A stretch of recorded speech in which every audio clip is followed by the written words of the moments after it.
여러분은 1.3조 원을 가지고 미국에서 가장 악명 높고 위험한 도시 중 한 곳에서 살아야 합니다. 하지만 도널드 트럼프에게 추방당할 걱정은 없습니다. 그렇다면 여러분은 감히 도전할 수 있겠습니까? 여러분, 다시 만나서 반갑습니다. 오늘은 마음 단단히 먹으세요. 미국의 작은 도시들이 선사하는 악몽을 경험할 준비가 되셨나요?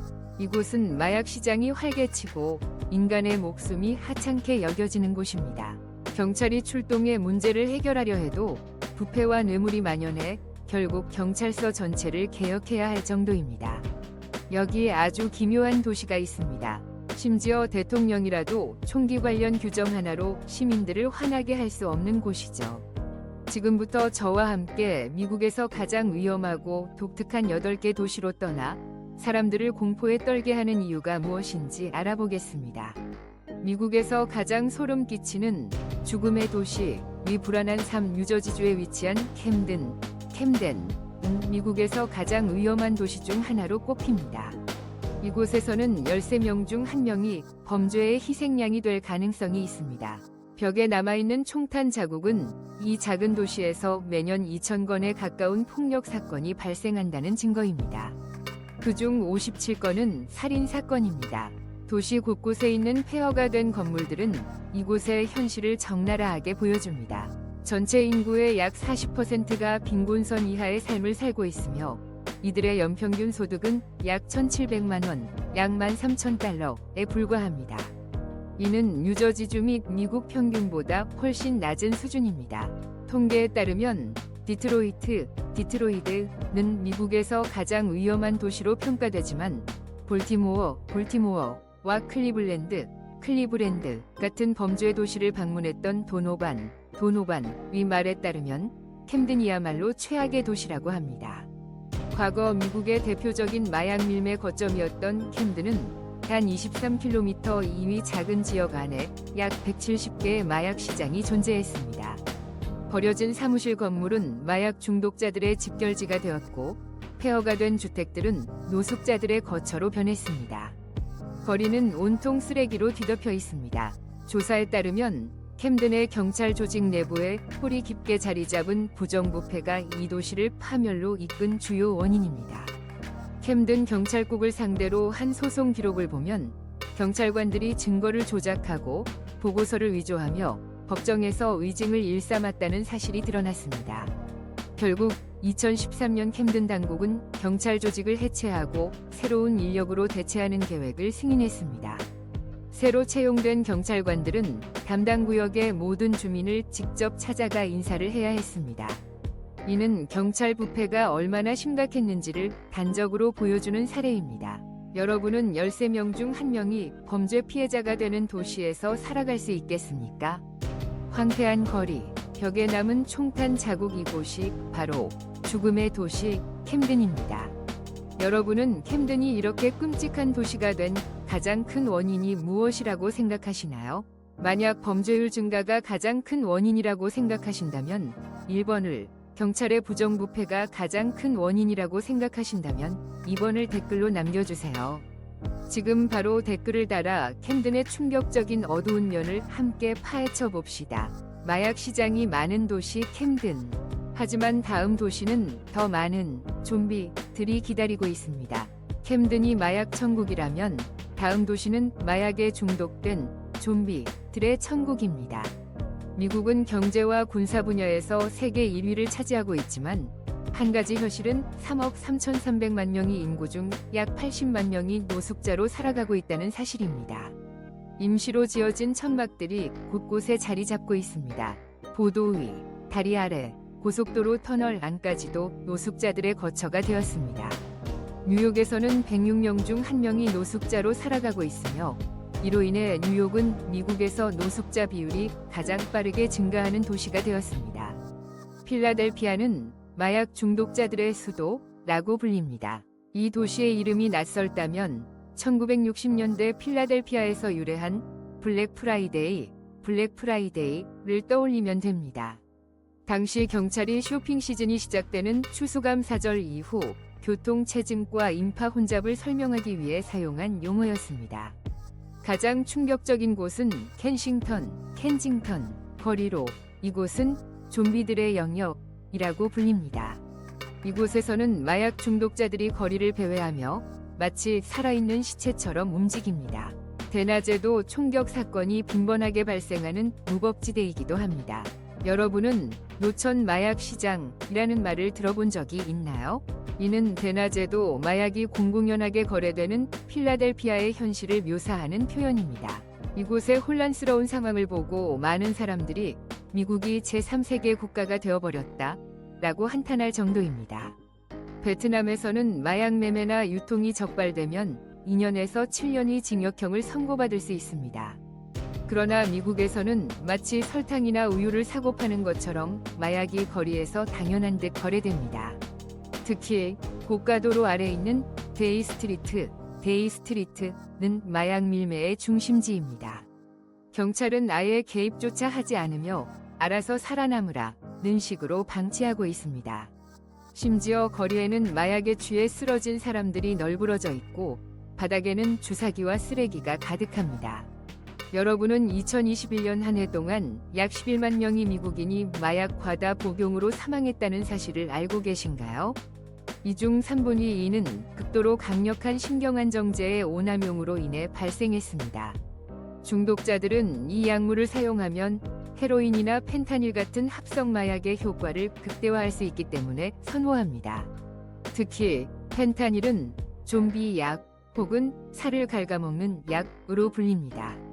이 약을 사용한 후 사람들은 마치 최면에 걸린 듯 거리를 방황하며 자신의 몸을 제대로 가누지 못하고 더러운 인도 위에 쓰러져 잠들어 버립니다. 일부 중독자들은 담배와 함께 말아 피우거나 코로 흡입하거나 직접 피부에 주사하거나 심지어 발가락 사이에 주사를 놓기도 합니다. 이곳의 삶은 누구에게나 공포스러운 경험이 될 것입니다. 심지어 한낮에도 상황은 더욱 심각합니다. 아이들은 길에서 놀 엄두조차 내지 못합니다. 왜냐하면 그들이 보는 것은 온몸을 가누지 못하는 마약 중독자들의 모습뿐이기 때문입니다. 미국의 노숙자들은 어디서든 발견할 수 있습니다. 믿기 어려울 수도 있지만 직접 카메라를 들고 미국의 여러 도시를 돌아다녀 보면 이 현실을 똑똑히 목격할 수 있습니다. 미국은 확실히 부유한 나라입니다. 1인당 GDP가 약 85,370달러, 약 1억 1천만 원에 달합니다. 하지만 이혼, 질병, 실직 후 가족의 도움을 받지 못하면 한순간에 빈곤층으로 전락할 수 있습니다. 미국에서 가장 오염되고 위험한 도시 여러분은 종말 영화의 배경이 될 법한 도시를 직접 방문하는 상상을 해본 적이 있나요? 조금만 잘못 디디면 땅이 여러분을 집어삼킬지도 모릅니다. 미국의 유명한 유령 도시인 피처에 오신 것을 환영합니다. 영원히 지속됩니다. 채굴 활동이 점차 줄어들면서 피처는 미끄러지기 시작했습니다.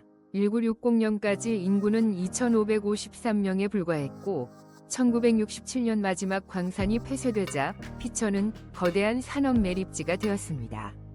이야기는 1918년 3월 물에 담근 라이스 페이퍼처럼 부서지기 쉬운 땅 위에 도시가 세워졌고 어느 순간 치마가 두려워 운전이 불가능할 정도로 시작되었습니다.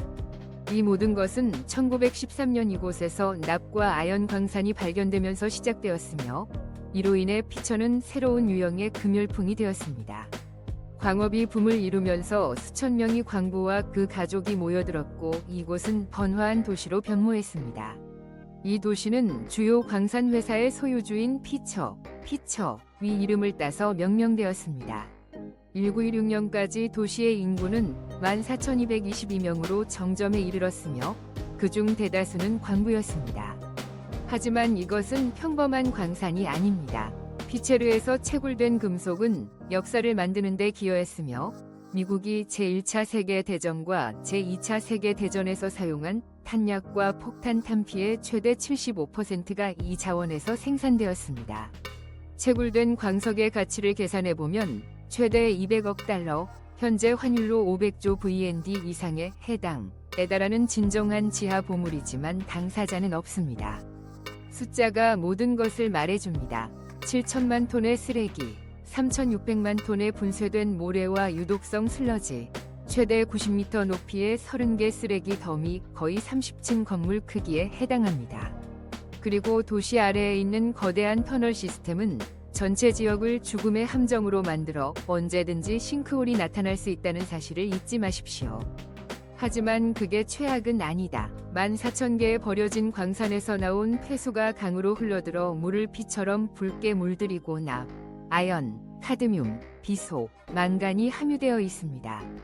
그 결과 납 중독이 너무 널리 퍼져 1980년에는 미국 정부가 개입해야 했습니다. 미국 환경보호청이 900가구를 이전했지만 실제로 그 무렵 피처는 거의 죽은 도시가 되어 있었다. 상황이 너무 안 좋다고 생각한다면 멈춰라. 약 5초 정도. 자연이 피처를 더 맹렬한 방법으로 마무리하기로 결정했기 때문입니다. 14,000개의 버려진 광산에서 나온 폐수가 강으로 흘러들어 물을 피처럼 붉게 물들이고 납, 아연, 카드뮴, 비소, 망간이 함유되어 있습니다. 그 결과 광범위한 납 중독이 발생했습니다. 1980년에 미국 정부는 조치를 취해야 했고 미국 환경보호국은 900가구를 이전해야 했습니다. 그러나 실제로 그 당시 피처는 거의 죽은 도시가 되어 있었습니다. 상황이 충분히 나쁘다고 생각한다면 멈춰주세요. 약 5초만 지나면 자연은 더 맹렬한 방법으로 피처를 마무리하기로 결정할 것입니다. 거대한 폭풍이 휩쓸고 20채의 건물이 파괴되고 8명이 사망하고 150명이 부상을 입었습니다.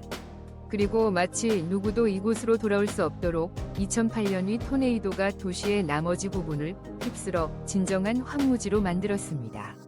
그래서 피처는 번화한 광산센터에서 잡초와 황폐한 집, 독성 폐기물 더미만 남아있는 죽은 땅으로 변했습니다. 사람들은 떠났고 미국 지도에는 상처만 남겼습니다. 이는 통제되지 않은 산업 착취의 결과를 상기시키는 끔찍한 일이었습니다. 사람들이 총기를 소유해야 하는 경우 일리노이주 모란그로브 마을이 미국에서 최초로 총기 소지를 금지한 곳이라면 케네소는 그 반대 방향으로 나아갔습니다. 즉, 총기 소지를 의무화한 최초의 도시가 되었습니다. 믿기 힘들겠지만 케네소의 좋은 시민은 무기를 소유한 시민입니다.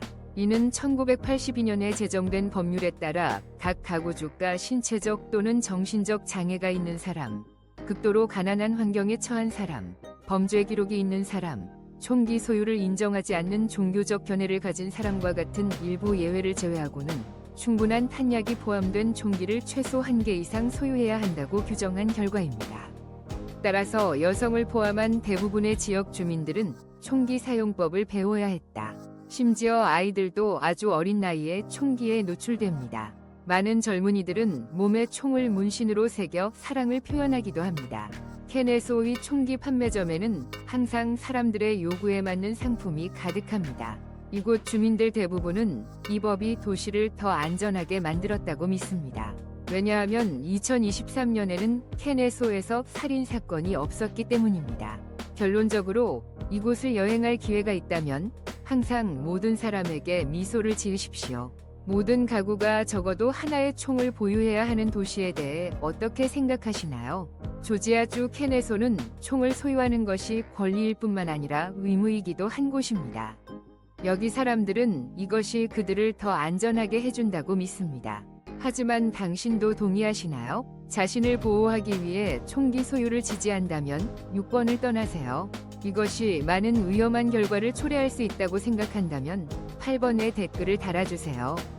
미국의 총기 소유법에 대한 생각을 공유하고 다양한 관점을 탐구해보세요. 50년 동안 불타버린 미국 도시 땅에서 항상 연기가 나고 지옥으로 통하는 문처럼 보이는 도시가 있다는 것을 믿습니까? 펜실베니아에는 센트럴리아라는 곳이 있습니다. 1962년 5월 시위회가 쓰레기를 소각하기로 결정하기 전까지는 모든 것이 매우 정상적으로 시작되었습니다. 아이디어는 나쁘지 않지만 문제는 오래된 탄광에 바로 불을 붙이는 것을 선택했다는 것입니다. 그리고 그게 다야. 센트럴리아는 공식적으로 바베큐 파티에서 사형을 선고받았습니다. 아무도 불이 열린 석탄 광맥에 빠르게 번진 다음 지하 광산 터널 전체로 퍼질 것이라고 예상하지 못했습니다. 석탄은 계속해서 타고 있고 산소는 계속해서 불을 키우며 끝없는 순환을 만들어냅니다. 사람들이 그것을 깨달았을 때는 이미 늦었습니다. 지하 온도가 치솟았고 유독한 연기가 도시 전체를 뒤덮었습니다. 사람들은 일산화탄소 중독의 징후를 보이기 시작했습니다. 1970년대의 상황은 더욱 심각해졌습니다. 한 주유소 주인이 당황하여 지하가스 탱크가 섭씨 80도까지 가열된 것을 발견했습니다. 휘발유뿐만 아니라 노면에도 균열이 생기기 시작했고 공포영화처럼 연기가 계속 솟아올랐다. 그 절정은 12세 토드 돈보스키가 땅에서 연기가 피어오르는 것을 목격한 1981년 2월 14일이었다. 궁금해서 가까이 다가가 보니 갑자기 그의 발 바로 아래 땅이 무너졌습니다. 거대한 싱크홀이 열려 소년을 거의 삼킬 뻔했습니다. 운 좋게도 그는 재빨리 나무 뿌리를 잡고 시간이 지나 사촌에게 끌어당겨 간신히 죽음을 면했다. 이 사건 이후 펜실베니아주는 더 이상 주저하지 않았습니다. 사망자를 포함해 주민들은 강제로 이주해야 했다. 도시의 묘지도 아래 지옥불 위 영향을 받았다. 많은 무덤이 불타는 땅 속으로 곧바로 무너진 것으로 믿어집니다. 재난이 너무 커서 당국은 센트레일리아를 통과하는 61번 고속도로를 봉쇄해야 했습니다. 지하 온도가 너무 높아 노면이 갈라질 정도로 누구도 감히 여기로 운전할 수 없습니다. 전문가에 따르면 통제 조치가 없다면 이 화재는 적어도 250년은 더 계속 타올 수 있습니다. 현재 센트레일리아에는 거주 허가 소송에서 승리한 후 주민이 7명밖에 남지 않았습니다. 그러나 집을 팔거나 사업을 하거나 미래 세대를 위해 재산을 물려주는 것은 허용되지 않습니다. 이제 도시는 말 그대로 유령 도시가 되어 사람도 없고 미래도 없고 땅만 연기가 나고 불이 영원히 타오르고 있습니다. 미국에서 거의 80년 동안 버려진 유령 도시의 미스터리 캘리포니아주 시에라네바다 산맥 동부에 위치한 그림 같은 도시지만 감히 아무도 살 생각이 없는 도시. 한때 번영했던 마을 보디는 이제 거의 80년 동안 버려진 유령 도시가 되어 버렸습니다. 학교의 탁자 위에는 아직 반만 펼친 연습장과 누군가가 반쯤 먹고 남겨둔 사과가 남아 있습니다. 마치 시간이 갑자기 멈춘 것 같았습니다. 그러나 가장 이상한 것은 보디의 저주, 보디스 커스입니다. 여기에서 물건을 줍는 사람은 누구나 불운을 겪게 될 것이라고 믿어집니다. 너무 많은 관광객이 사과 편지와 함께 물품을 반환해야 했습니다. 지역관리소는 이러한 뒤늦게 후회하는 관광객들에 대해 매우 잘 알고 있을 것입니다. 실제로 바디는 버려지기 전에 서부 영화 못지않게 폭력적인 수준으로 악명이 높았습니다.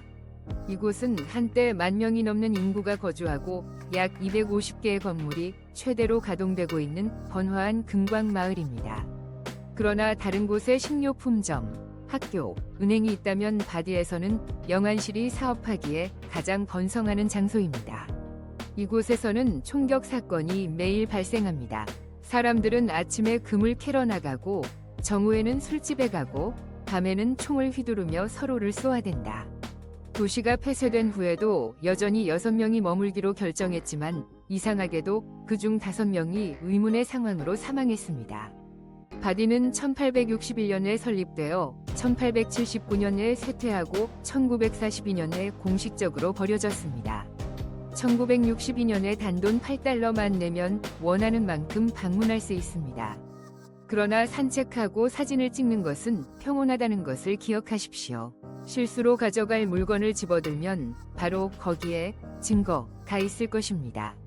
콜마 침묵의 도시. 이곳에는 약 1,800명의 주민이 살고 있지만 지하에는 150만 명 이상의 다른 사람들이 숨겨져 있습니다. 이곳에서는 1,000명이 죽으면 단 한 사람만 살고 있습니다. 콜마에는 최대 17개의 공동 묘지가 있으며 150만 개 이상의 유해가 100년 이상 묻혀 있습니다. 묘지는 이탈리아인, 유대인, 그리스 정교회, 일본인 및 중국인을 위한 구역을 포함하여 민족 및 종교 집단에 따라 구분됩니다. 콜마가 죽은 자의 도시가 된 이유는 모두 1849년이 골드러시에서 비롯된 것입니다. 당시 전 세계의 관부, 상인, 이민자들이 삶을 바꾸고자 하는 열망을 가지고 샌프란시스코로 모여들었습니다. 하지만 금을 찾는 일은 생각만큼 쉽지 않습니다. 사고, 전염병, 빈곤 등으로 인해 수천 명이 사망했습니다. 1900년에는 전염병이 휩쓸면서 상황이 더욱 악화되었습니다. 사망자 수가 너무 급증하여 샌프란시스코의 27개 묘지가 꽉 찼으며 이는 산 사람들의 토지 기금에 심각한 영향을 미쳤습니다. 1902년 샌프란시스코 정부는 도시의 매장을 금지했습니다. 수만 개의 무덤을 교회로 옮겨야 했고 콜만은 그들의 안식처가 되었습니다. 1906년 전염병이 막 끝났을 때 끔찍한 지진이 도시 전체를 휩쓸었습니다. 그 후에도 불은 계속해서 모든 것을 태웠습니다. 이 두 가지 재난으로 인해 약 3,000명이 사망했으며 1918년 독감 유행병도 수천 명이 목숨을 앗아갔습니다. 1942년에는 샌프란시스코시에 2개의 묘지만 허용되었습니다. 수십만 개의 시체가 샌프란시스코에서 콜마로 계속 옮겨져 이곳을 점점 더 붐비게 만들고 있습니다. 콜마는 공식적으로 죽은 사람이 산 사람보다 많은 세계 유일의 도시가 되었습니다. 처음 몇십 년 동안 콜마 주민들은 주로 무덤 파는 사람, 꽃의 배자, 기념물 제작자였습니다. 하지만 1980년대에는 묘지 바로 옆에서 많은 사업 활동이 시작되었습니다. 조용함을 좋아한다면 이곳에 와서 살아보세요. 이웃이 결코 시끄럽지 않을 것입니다. 겁이 많으신 분들은 안 오시는 게 좋을 것 같아요. 지금까지 영상을 시청해주셔서 감사합니다. 시청하신 후 어떤 위험한 도시를 가장 탐험하고 싶으신가요? 댓글에 도시 이름을 남겨서 탑 10 미스터리와 공유하고 모두에게 알려주세요. 다음 흥미로운 영상을 놓치지 않도록 좋아요, 댓글, 구독을 눌러주세요. 안녕.